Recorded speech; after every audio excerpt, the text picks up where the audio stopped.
that Neil Phillip gave me here was dissonant enough, real enough, that I looked at the story for the 1000th time and wrote a version of Snow White called Snow, Glass, Apples, in which the little princess was a vampire, her prince was a necrophile, and her stepmother was, perhaps, the heroine and the victim. The retelling of Marie Clotilde Balfour's The Flying Childer was a story I had never run into in any form before. It made a huge impression on me, and a few years later I retold it myself in Sandman, illustrated by Charles Vess.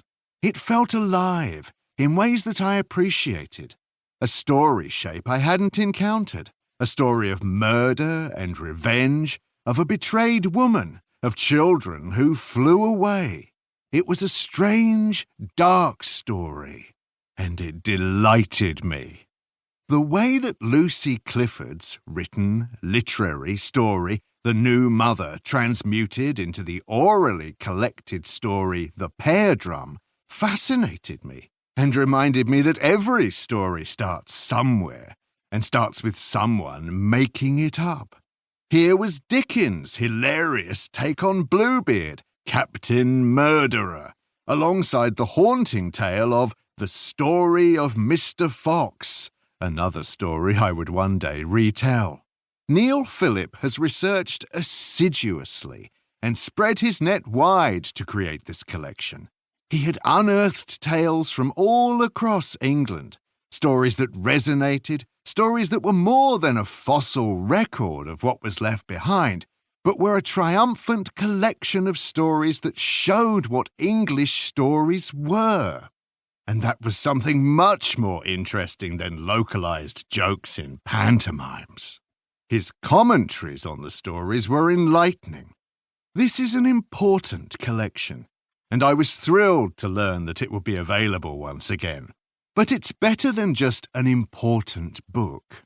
It's a treasure trove of living stories, and enormously fun to read or listen to.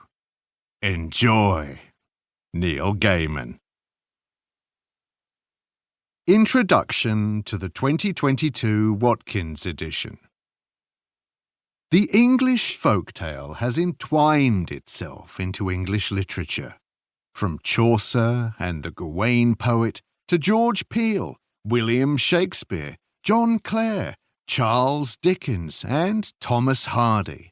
But by the time the original edition of this book came out in 1992, writers with an interest in the deep structure of English folklore, such as Alan Garner and Kevin Crossley Holland, were regarded as outliers. What had folktales got to do with the worlds of Martin Amis or Julian Barnes or Craig Raine? 30 years later, things seem very different. There is a whole new generation of writers, many of them influenced by Garner, for whom the folktale is the bedrock of narrative. Philip Pullman, Emma Donoghue, Paul Kingsnorth, and Zoe Gilbert are obvious examples. Non-fiction writers such as Robert Macfarlane, Carolyn Larrington, Edward Parnell, and Amy Jeffs have also begun to decode England's storied landscape in terms of its folktale heritage. As I was writing and researching this book, there was a remarkable resurgence of oral storytelling in England, spearheaded by Ben Haggerty, Sally Pom Clayton, and Hugh Lupton. Under the auspices of the Crick Crack Club and the Society for Storytelling, this has become a thriving scene, perhaps comparable to the growth of performance poetry. And the writers who have contributed to the lively History Press series of country-by-country folktale collections, a sample of which was published as The Anthology of English Folktales in 2016, are themselves storytellers, including Hugh Lupton, Kevin Mannering, Sharon Jackstees, and Maureen James. The taking possession of folklore by storytellers rather than scholars has been part of what might be called a rewilding of the English folktale, in which narrators in both oral and written contexts have felt free.